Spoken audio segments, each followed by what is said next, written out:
है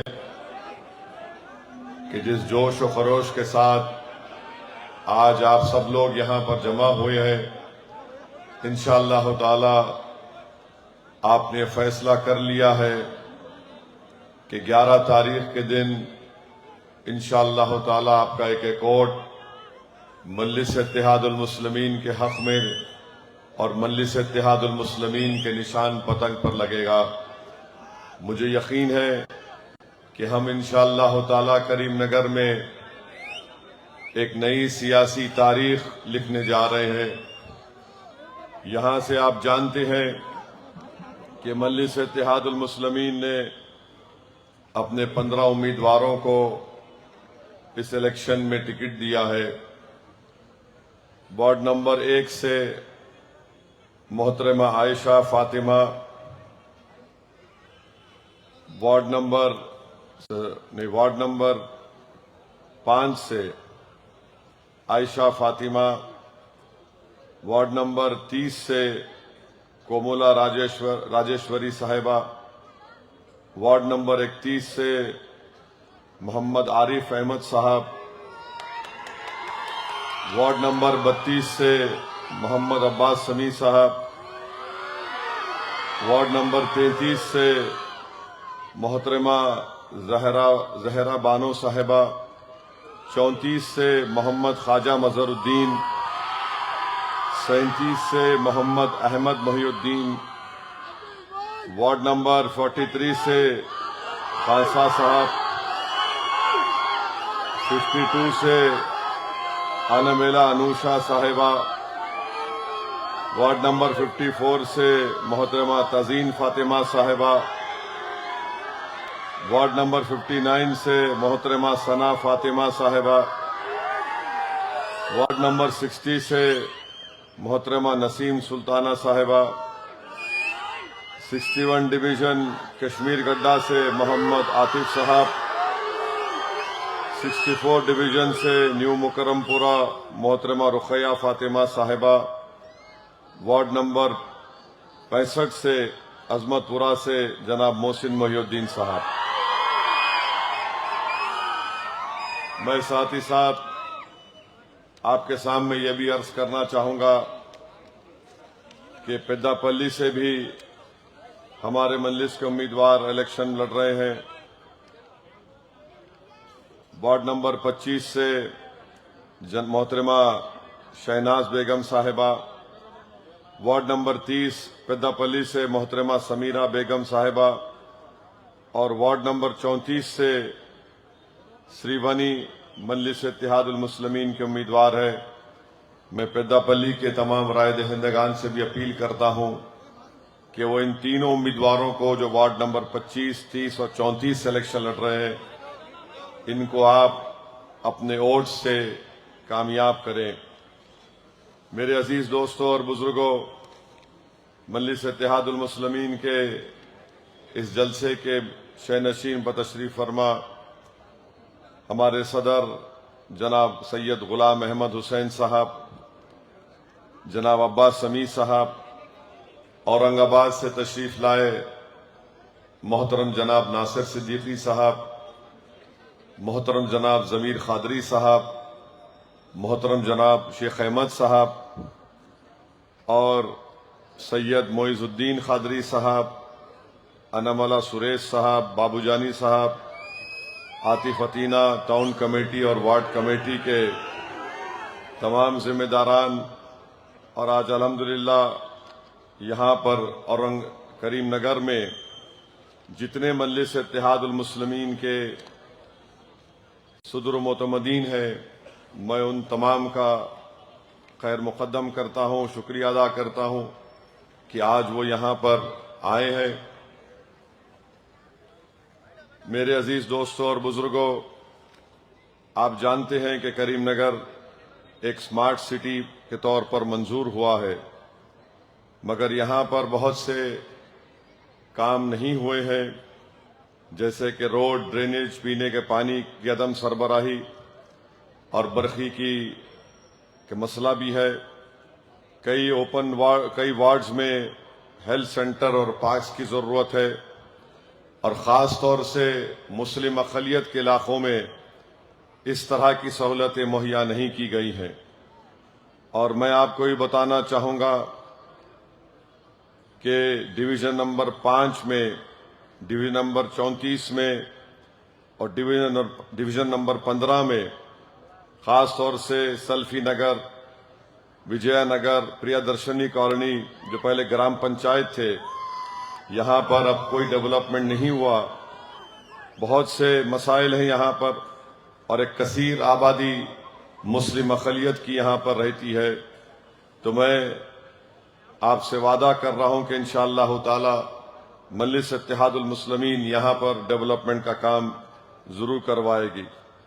दूसरी बात जो मैं आपको बताना चाह रहा था वो ये है कि मजलिस इत्तेहादुल मुस्लिमीन की जानिब से कोविड के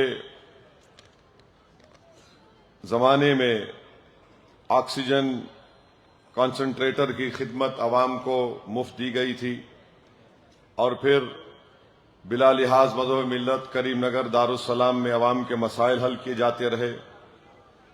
और साथ ही साथ जहां कहीं भी जुल्म और नाइंसाफी होती है वहां पर मजलिस इत्तेहादुल मुस्लिमीन फौरन रहबरी और वहां पर क़यादत करने के लिए पहुंच जाती है।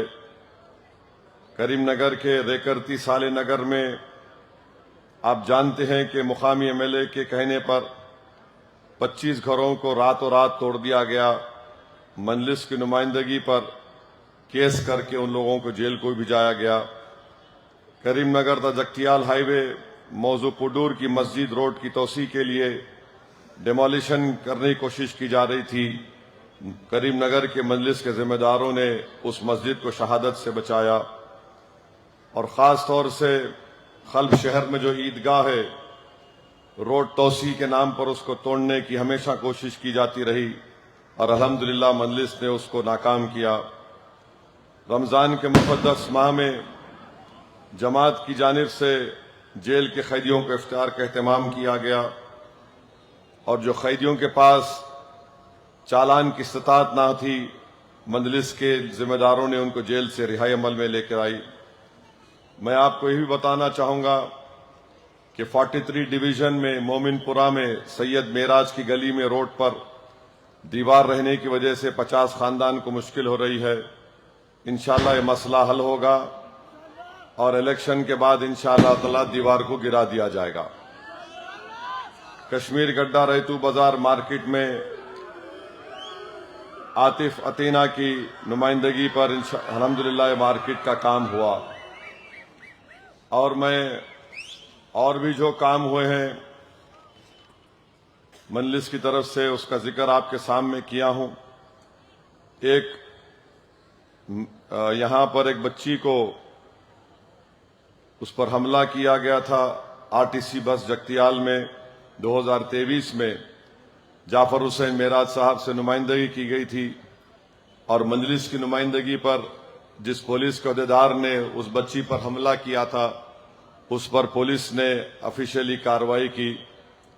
और फिर साथ ही साथ एक ऑटो ड्राइवर है, कैदी थे अहमद पाशा, उनको उनकी रिहाई अमल में लाई गई। मजलिस की जानिब से जो एथलीट्स थे उनको तहनीत देकर उनकी हौसला अफजाई की गई। जैसा मोहम्मद आमिर बॉडी बिल्डर है और एक हैंडीकैप क्रिकेट प्लेयर है। और आप साथ ही साथ ये जानते हैं कि ब्लड डोनेशन का कैंप यहां पर किया जाता है। और फिर एक नाला है जो बरसात के मौसम में मुकरमपुरा वार्ड नंबर 59 और कश्मीर गड्ढा में उसको भी वो नाले का काम वहां पर हो चुका है। और साथ ही साथ अब जो काम होना बाकी है, जो 20 एकड़ जमीन ईदगाह की जरूरत है, एक स्किल डेवलपमेंट सेंटर खोला जाएगा। बेरोजगार नौजवानों के लिए जिस तरह नामपल्ली के एमएलए माजिद हुसैन और याकूतपुरा के एमएलए जॉब मिला लगाते उसका इनेकाद अमल में लाया जाएगा। हज हाउस करीमनगर डिस्ट्रिक्ट में होना चाहिए और हेल्थ सेंटर कम्युनिटी हॉल बनाया जाएगा। ये काम मजलिस इत्तेहादुल मुस्लिमीन ने करवाए हैं। और फिर काबिल लोगों को भी टिकट दिया गया, पढ़े लिखे लोगों को। वार्ड नंबर 60 के सैयद इब्राहिम एडवोकेट हैं। ताजीन फातिमा साहिबा बीटेक कंप्यूटर साइंस में डिग्री है उनके पास, और वार्ड नंबर 54 अशोक नगर से मुकाबला कर रही हैं। कहकशां अब्दुल्ला जो वार्ड नंबर 43 से लड़ रहे हैं, वो ग्रेजुएट हैं। तो ये एक सरसरी रिपोर्ट मुझे आपको कहना था। अब आ जाइए असल गुफ्तगू पे।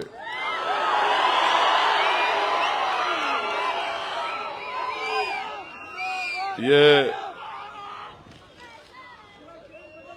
हाँ, गेम बदल देंगे।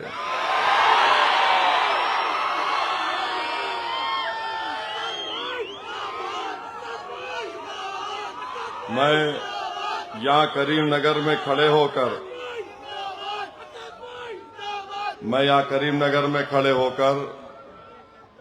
करीमनगर के एक मेंबर ऑफ पार्लियामेंट मरकजी वजीर भी हैं और बीजेपी और आरएसएस के लोगों से मैं पूछना चाह रहा हूं, आप सुबह शाम अपनी घर में जो रूह से ज्यादा मुझे याद करते हैं, शुक्रिया। कोई बात नहीं, आप याद करिए, क्योंकि आपको मुझसे मोहब्बत है, मुझे आपसे नहीं है। मेरा सवाल इनसे यह है, अब एमपी साहब को तो समझ में नहीं आता होगा, एक व्हाइट हाउस जहां पर अमेरिका का सदर रहता है, उसका एक इंटरनेट पे अवेलेबल है जिसमें लिखा हुआ है modifying duties to address threats to United States by the government of the Russian federation. ये जो है 6 फरवरी 2026 को अमेरिका ने रिलीज किया। इसमें जो है सेक्शन 4 है। मैं बीजेपी, आरएसएस और वजीर आजम से पूछना चाह रहा हूं, सेक्शन 4 में लिखा हुआ है कि अगर इंडिया, इसमें लिखा हुआ है, उसका पैराग्राफ नंबर है 5वां, whether India resumes directly or indirectly importing Russian Federation oil as defined in Section 7 of the Executive Order 14329, if the Secretary of Commerce finds that India has resumed directly or indirectly importing Russian Federation oil, the Secretary of State, in consultation with Secretary of Treasury, Commerce, Homeland Security, Trade, U.S. Trade Representative, Assistant to the President of National Security Affairs, Assistant to the President for Economic Policy, ये सब लिख के बोले कि shall recommend whether to what extent I should take additional action as to India, including whether I should reimpose the additional ad valorem rate of duty of 25% imports of articles of India. Trump ये बोल रहे कि अगर India directly या indirectly Russia से oil लेगा तो Trump हम पर दोबारा 25% टैरिफ आयद कर देगा। मैं यहां के एमपी साहब, क्योंकि मरकजी वजीर हैं, वो भी शायद सुन रहे होंगे, मैं उनसे पूछना चाह रहा हूं कि भारत का पेट्रोलियम मिनिस्टर ट्रंप है या हरदीप सिंह पुरी है? अगर कोई अमेरिका का सदर गोरी चमड़ी वहां बैठकर हमको बोल रहा है कि तुम अगर रशिया का तेल लिए तो मैं 25 पर reimpose the additional ad valorem rate of duty of 25% on imports of articles of India. अब ये ट्रंप धमकी दे रहा है। आप मेरे को गाली देते दो, आप कोई फर्क नहीं पड़ता मेरे को, मगर ये बताओ कि क्या ये बीजेपी आरएसएस का राष्ट्रवाद है? ये तुम्हारी देशभक्ति है कि ट्रंप वहां बैठ के हमको धमकी दे रहा कि अगर आप डायरेक्टली या इनडायरेक्टली रशिया से ऑयल लेंगे तो 25% एड वॉलरम रेट ऑफ ड्यूटी आयद कर दी जाएगी। आप देखिए आजकल एक नया पेट्रोल का कंपनी आ गई, नयारा नाम है उसका, नयारा। देखिए आप लोग, वो नयारा पूरी रशियन कंट्रोल्ड है। अब वो बेचारे को एजेंसी ले रहे हो उसकी, एक का मैं भी इफ्तिताह करके आया हैदराबाद में। अब नयारा कंपनी रशियन है, अगर वो तेल लेकर आएगी भारत को तो ट्रम्प बोल रहा मैं टैरिफ लगा दूंगा। अब बीजेपी वाले बताओ, ये देशभक्ति तुम्हारी कब जागेगी? एक गोरी चमड़ी वाला बोल रहा है कि तेल किससे खरीदना, किससे नहीं खरीदना। हम नहीं खरीद रहे रशिया से या कम कर दिए, इसका फायदा पूरा चीन को हो रहा। सस्ता तेल चीन उठा ले रहा पूरा। ये तुम्हारी देशभक्ति है? तुम समझ रहे, हमको नहीं मालूम होता है? चेहरे पे दाढ़ी, सर पे टोपी, जिस्म पे शेरवानी, तो सबके लिए परेशानी है, याद रखो। अब बोलो आप, मैं करीमनगर की आवाम को बोल रहा हूं कि ये ऐसा यूनियन मिनिस्टर है जो ट्रम्प से डरता मगर ओवैसी को रोज गाली देता। मैं तो भारत का नागरिक हूं, इन्हों खाली ट्रम्प को नहीं बोल सकते, सबको बोल सकते।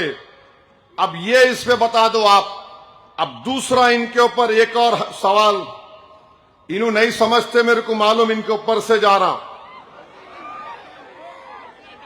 और जान दो, छोड़ दो उसको। हमारा सवाल बीजेपी आरएसएस से है। मोदी गवर्नमेंट आत्मनिर्भर भारत, मेक इन इंडिया बोलती है, क्यों बोलती? टैरिफ प्रोटेक्शन होना।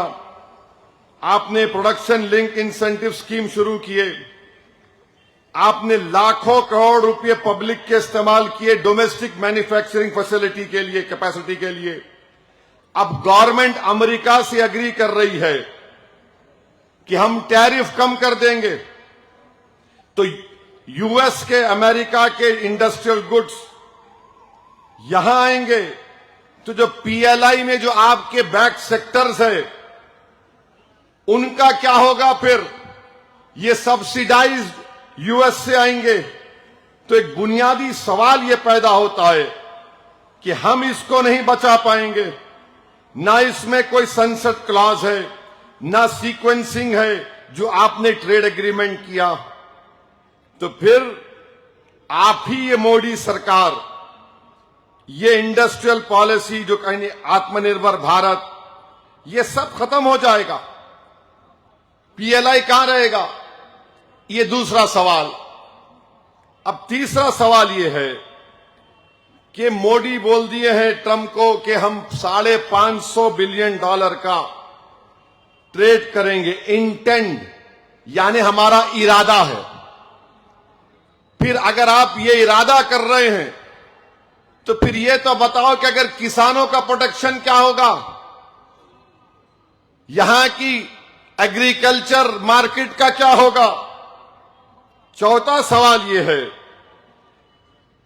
यहां से सामान जाएगा तो 18%, वहां से आएगा तो व्हाइट हाउस की जो मीडिया की एडवाइजर है या जो भी बोलिए स्पोक्स पर्सन है, वो कह रही है कि India will reduce it to 0%। यानी मैं भी जाऊंगा तो 18%, वहां से आएगा तो 0। ये इस पे आप बता दो। पांचवा सवाल मेरा ये है कि एक रिटायर्ड आर्मी चीफ ने अपनी किताब लिखी, किताब में उन्होंने ये लिखा कि चीन की फौज लद्दाख में आ गई।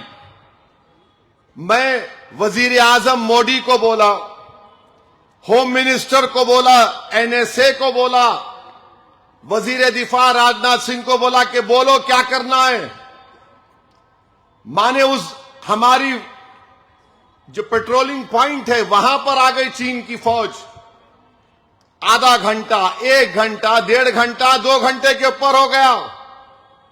ये मैं नहीं, आर्मी चीफ लिख रहे हैं, कैरावान मैगजीन ने उसको छापा, उस किताब के इख्तिसाबात को। तो काफी देर के बाद डिफेंस मिनिस्टर ने फोन करके उनको बताया, आर्मी चीफ को, कि जो उचित आप समझते हैं वो करिए। अगर मेरे घर के अंदर फर्ज करिए कोई बीजेपी वालों का घर है, लैंड ग्रैबर उसमें घुस गए, तो उन्होंने हैदराबाद में पार्टी प्रेसिडेंट को पूछते क्या करूं क्या करूं क्या करूं, पूछते क्या, बोलो आप। और अगर वहां का पार्टी प्रेसिडेंट बोला जो उचित है वो करो, बोल तो उन्हें बोलता अरे मैं क्या करूं रे भाई। आर्मी को आप डायरेक्शन नहीं दिए, आर्मी का चीफ पूछ रहा है, जनरल साहब पूछ रहे हैं, जो उचित है वो करो। ये राष्ट्रवाद है आपका, ये देशभक्ति है आपकी। और फिर एक और सवाल मेरा, गलवान में हमारे 20 सिपाही मारे गए, संतोष बाबू लेफ्टिनेंट कर्नल है सूर्यापेट के, बाद में बहादुरी का सिविलियन अवार्ड दिया गया उनको।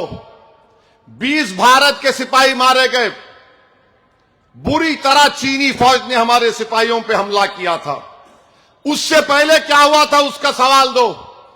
1 महीने तक चीन 2 टेंट डालकर हमारे इलाके में क्यों बैठा हुआ था, तुम सो रहे थे।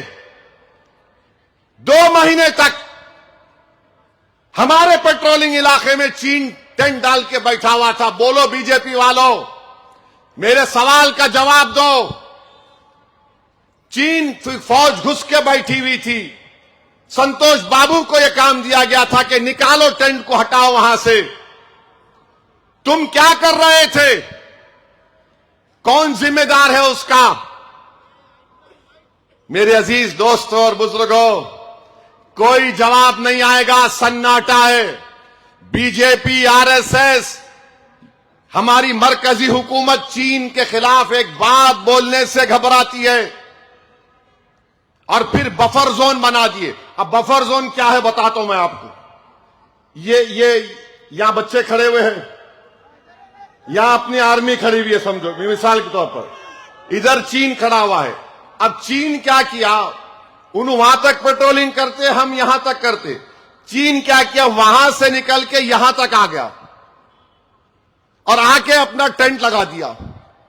मोदी क्या बोले, ठीक है आपसे हम अब एग्रीमेंट कर लेते, क्या करते, बफर जोन बनाएंगे।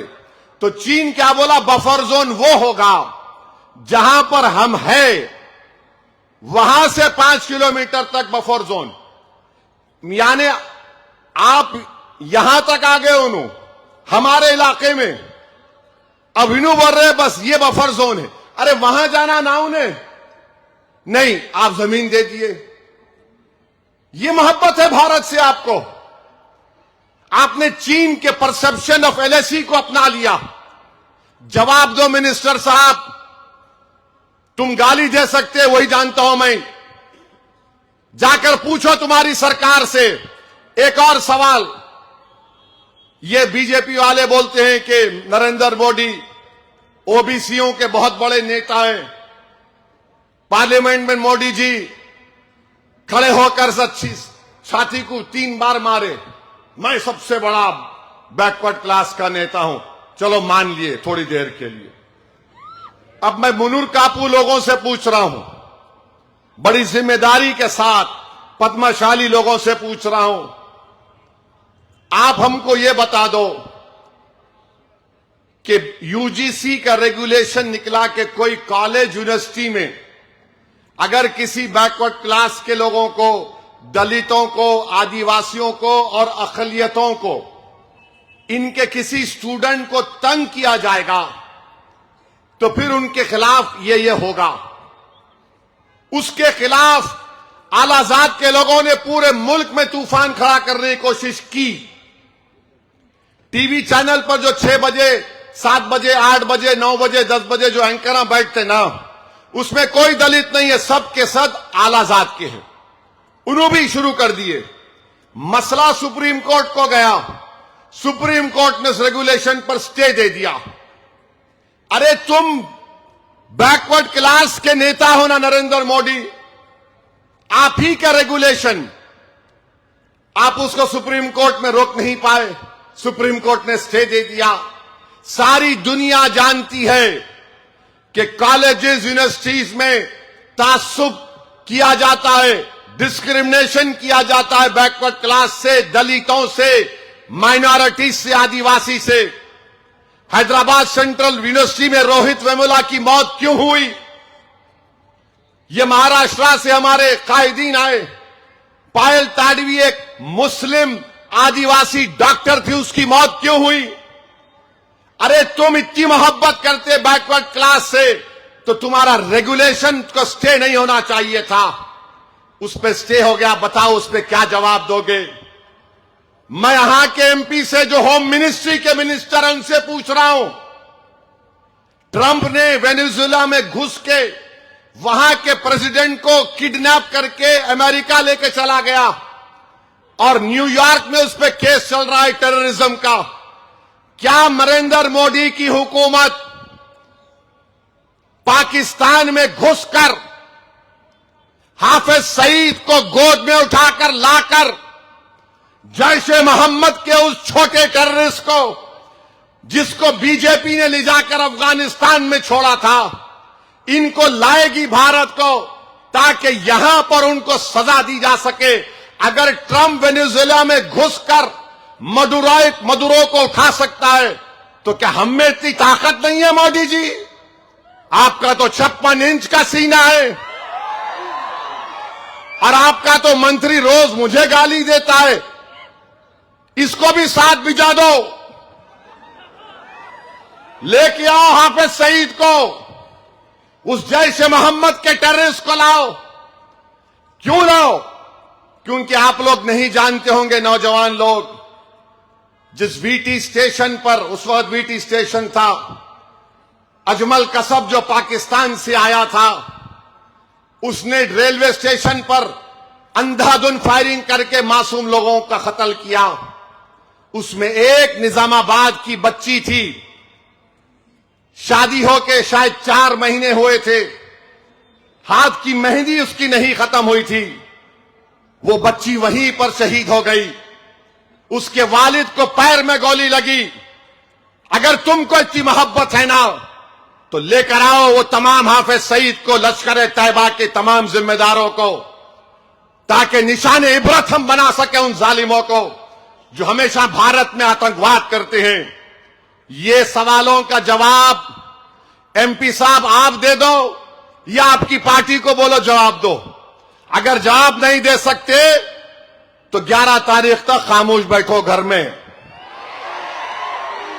तुम फिर बोलेंगे, जबान फिर खोलूंगा मैं, जबान फिर खोलूंगा, बहुत बोल सकता हूं मैं। और भारत की लोकसभा में मोदी आके जवाब ही नहीं दिए, राज्यसभा में जवाब दे रहे। ये हमारा देश नौजवान देश है 60% आबादी 40 साल से कम उम्र की है। आपने क्या नौकरी दी इन गरीब बच्चों को, बताओ? तुम एक नौकरी नहीं दे पा रहे हो। तुम ट्रंप से डर रहे हो, तुम चाइना से डर रहे हो, तुम तेल किससे खरीदना बोल रहे। अब एक वक्त आएगा ट्रंप बोलेगा, हे सुबह का सौदा यहां से जाके खरीद ले। बताओ आप क्या होने वाला है इस देश में। तो बीजेपी इन मुद्दों पे बात नहीं करना चाहती। और आप मेरे को बताओ, ओडिशा में बीजेपी की सरकार एक ईसाई पादरी को दिसंबर में पीटा गया, मारा गया, उसके मुंह में गोबर डाल दिया गया, सर पर सिंदूर लगाया गया, गले में जूतों का हार डालकर उसको फिराया गया। ये सबका साथ सबका विकास है और तुम होम मिनिस्टर के मिनिस्टर हो। मुंह खोलो, नहीं खोलेंगे। मकानदार मोहम्मद ओडिशा में बालासोर में एक बच्चे को गाड़ी से उतारकर पीट पीट कर उसको मार दिए। त्रिपुरा में बीजेपी की सरकार, मस्जिद को जलाने की कोशिश की गई, घरों को जला दिया गया। क्या चंदे के ऊपर झगड़ा बहाना। आसाम का चीफ मिनिस्टर है, बाबा साहब अंबेडकर के संविधान पे ओथ लिया। ओथ लेने के बाद बोलता है अगर मियां के ऑटो में गए 5 रुपए किराया हुआ तो 4 रुपए दो। अरे तुम 1 रुपए के लिए तुम इतनी नफरत करते हो मियां से। तरकारी की कीमत बढ़ी, मियां जिम्मेदार। वोट डालना है मियां को तो बांग्लादेश में जाके वोट डालो। ये तुम कर रहे हो। ये क्या भारत का राष्ट्रवाद है तुम्हारा? ये तुम्हारी देशभक्ति है? तुम देश को क्या करना चाहते हो देख लो तुम लोग। मेरे अजीज दोस्तों और बुजुर्गों, यह है बीजेपी का चेहरा। अरे बोलने जाऊंगा तो बहुत बोल सकता हूं, मगर सिर्फ बोल के छोड़ के जा रहा हूं। इस सवाल का जवाब दे दो आप। तो करीमनगर में हमको और आपको 11 तारीख के दिन अपने के कोर्ट का इस्तेमाल करना पड़ेगा। पिछले बार जब मजलिस के उम्मीदवार कामयाब हुए थे, उनसे वादा लिया गया था कि अगर आइंदा टिकट नहीं दिया जाएगा तो आप लोग मजलिस का काम करेंगे। आपने वादे को नहीं निभाया। क्या 4 लोग 3 लोग चले गए, जाके गुलाबी खंडवा गले में डाल लिए। अब आप हमको बताओ, मजलिस से मोहब्बत अगर देखना है ना आपको, यही बताता हूं मैं आपको। जमीर कादरी साहब तक खड़े हो जाओ, शेख अहमद खड़े हो जाओ, रफीक चीता खड़े हो जाओ। ये तीनों औरंगाबाद के कॉरपोरेटर थे। जमीर कादरी साहब कितने 10 करोड़ का शादी खाना बना रहे आप? 24 करोड़ का शादी खाना बना रहे। शेख अहमद हमारे महाराष्ट्र के कितने जिलों के इंचार्ज थे आप? तकरीबन महाराष्ट्र के बड़े बड़े जिम्मेदार थे। चीता है, नहीं आपने काम के टिकट नहीं मिला इनको, यहां खड़े हुए हैं देखो। औरंगाबाद का, करीमनगर का, ये बोलते मजलिस से मोहब्बत, इसको बोलते वफादारी। पूरा इलेक्शन काम किए तीनों। बैठिए। पूरा इलेक्शन काम किया औरंगाबाद में। 33 कॉरपोरेटर मजलिस के कामयाब हुए। मेरे भाई, जो लोग छोड़ के चले गए ना, मैं आज भी कह रहा हूं, ये हरकत मत करो। 11 तारीख को इलेक्शन हो जाएगा। उसके बाद दुनिया तुमको करीमनगर की बोलेगी तेरा क्या हुआ क्या दिया। और फिर ये टीआरएस का एमएलए यहां पर जीता मजलिस की खैरात से। कितने वोट से जीता अहमद? क्या बोला था नतीजा निकलने के बाद तुम्हारे को आके? जिंदगी तमाम। अहमद भाई, मजलिस का एहसान नहीं भूल सकता। तुम लोग बचा लिए मेरे को। अब वही एमएलए 15 अपने कॉरपोरेटरों को बीजेपी में भिजा दिया।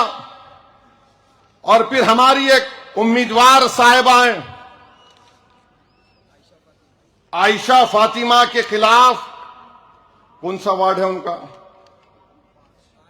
5 नंबर वार्ड से हमारी उम्मीदवार साहिबा आयशा फातिमा है।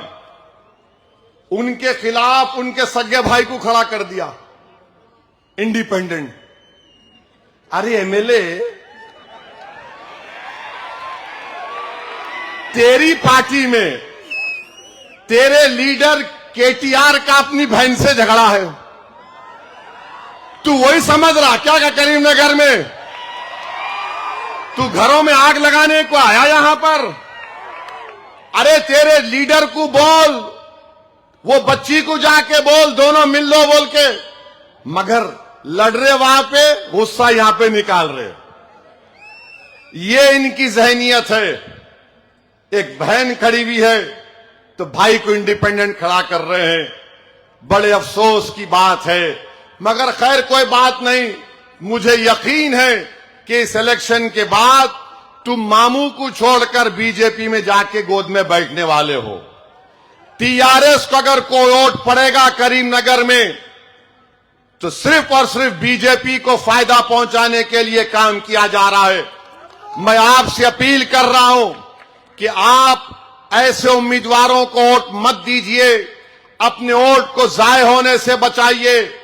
आप मजलिस इत्तेहादुल मुस्लिमीन को कामयाब करिए, हमारी लीडरशिप को मजबूत करिए। याद रखिए, जब तक जमहूरी तरीके से हम अपनी सियासी लीडरशिप को मजबूत नहीं करेंगे, ये लोग हम पे नाइंसाफी करते रहेंगे। जहां लीडरशिप होगी वहां पर कोई आपका नुमाइंदा जाकर लड़ेगा आपके लिए, आपके बल्दी मसाइल को हल करवाएगा, रोड के मसाइल को, ड्रेन के मसाइल को, डेवलपमेंट के काम को हल करवाएगा। अब कोई बोलेगा नहीं रूलिंग पार्टी है, रूलिंग पार्टी है तो भी मजलिस के 7 एमएलए है। अकबरुद्दीन ओवैसी ने अपने एक असेंबली हलके में 290 करोड़ की सीवरेज लाइन मंजूर करवाई। रूलिंग पार्टी में हम नहीं हैं। मेरे कॉन्स्टिट्यूंसी में मिरालम के ऊपर ब्रिज आ रहा है, 230 करोड़ का काम करवाना पड़ता है और काम होगा इंशाअल्लाह ताला। तो आप अपना एक एक वोट जाय होने से बचाइए। मजलिस इत्तेहादुल मुस्लिमीन को अपना वोट देकर अपने सियासी शऊर को और अपनी पार्टी को कामयाब करिए। डरते क्यों हैं, तकलीफ क्यों होती है? ये नहीं चाहते कि मजलिस के लोग जब लीडर बन जाएंगे, अवाम के वोटों से कायद बनेंगे, तो ये डरते हैं कि कहीं ये लोग इनके अजाइम के नापाक अजाइम को ये लोग उसमें उनको नाकाम कर देंगे। इंशाअल्लाह तुम नाकाम होगे, मुझे यकीन है इंशाअल्लाह ताला। करीमनगर में मजलिस के उम्मीदवार कामयाब होंगे। यहां पर इंशाअल्लाह डेवलपमेंट के काम होंगे और मैं आपसे वादा करके जा रहा हूं कि यहां पर हर 2 महीने में एक मर्तबा यासिर अरफात को आना पड़ेगा, बैठना पड़ेगा, मजलिस के तंजीम को मजबूत करने के मसाइल को जानना पड़ेगा और यहां के जो मसाइल हैं उसको देखकर आगे बढ़कर काम करना पड़ेगा। ये मजलिस के मुखालिफीन बड़े परेशान हैं कि बिहार में समझे थे कि बिहार में मजलिस को रोक देंगे, मगर मजलिस वहां पर कामयाब हो गई। अखिलेश यादव अपने 5-5, 6-6 एमपी को भिजाए, जाओ जाके सीमांचल में मजलिस की कामयाबी को रोको। जितना झूठ इल्जामात लगा सकते थे लगाए, मगर नतीजा क्या निकला? 0 निकला। मजलिस कामयाब हो गई। यहां पर इतनी बड़ी तादाद में हमारी मां और बहनें मौजूद हैं। मैं आपको बता रहा हूं, बिहार में मजलिस 5 एमएलए जीती और बिहार में टाइम्स ऑफ इंडिया की रिपोर्ट है कि ऐसे 5 असेंबली के हल्के थे जहां पर वहां की खवातीन ने अपने 90% वोटों को इस्तेमाल किया। वोटर लिस्ट में 100 नाम है तो 90 वोट डाले और 3 मजलिस इत्तेहादुल मुस्लिमीन जीती।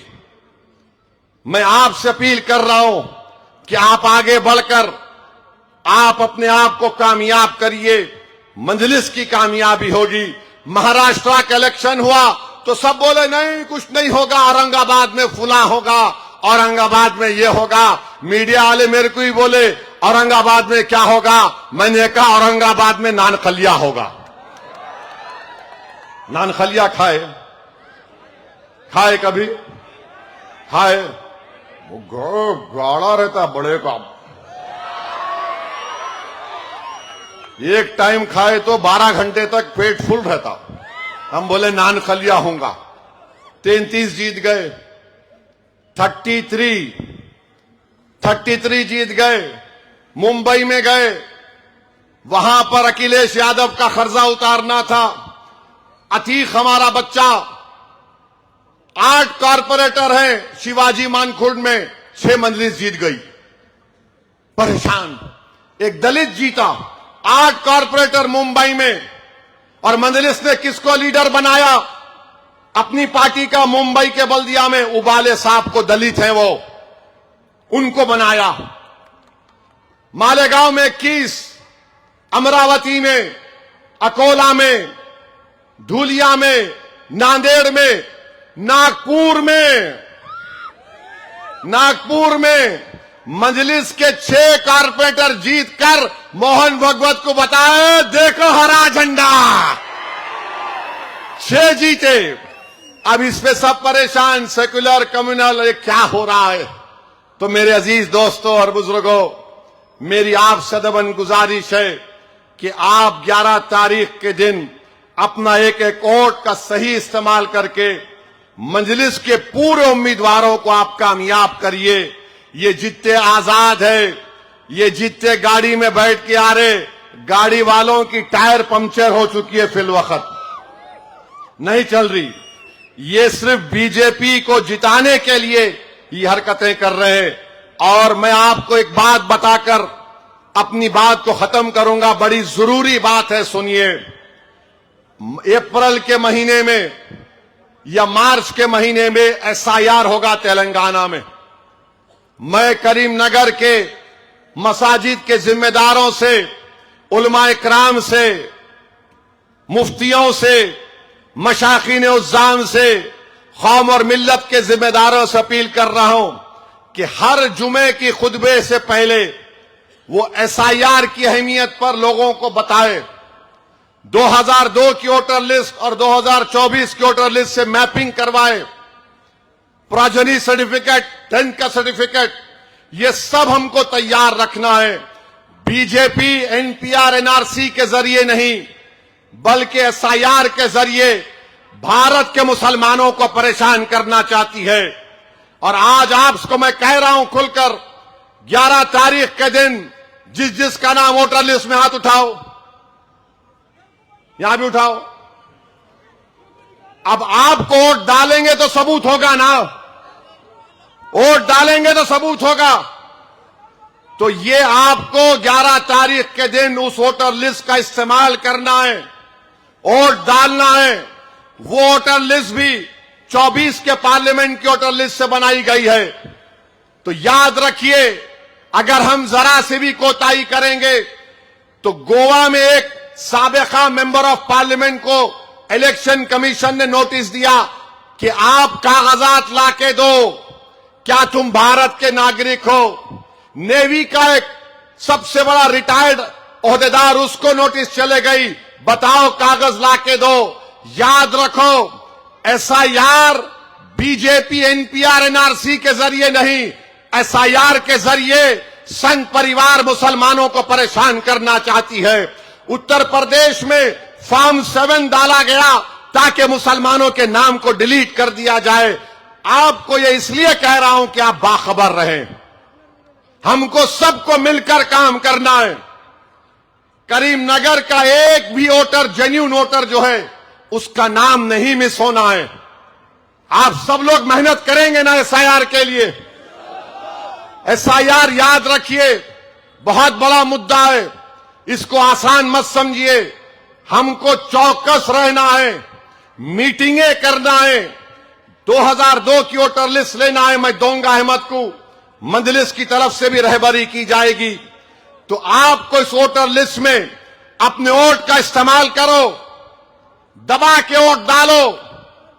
पोलिंग बूथ के अंदर जाके आपको मिलेगा बैलेट पेपर, बैलेट पेपर पर पतंग के निशान पर मोहर लगाइए और फिर उसको मोड़ के अंदर डालिए और पार्टी को कामयाब करो।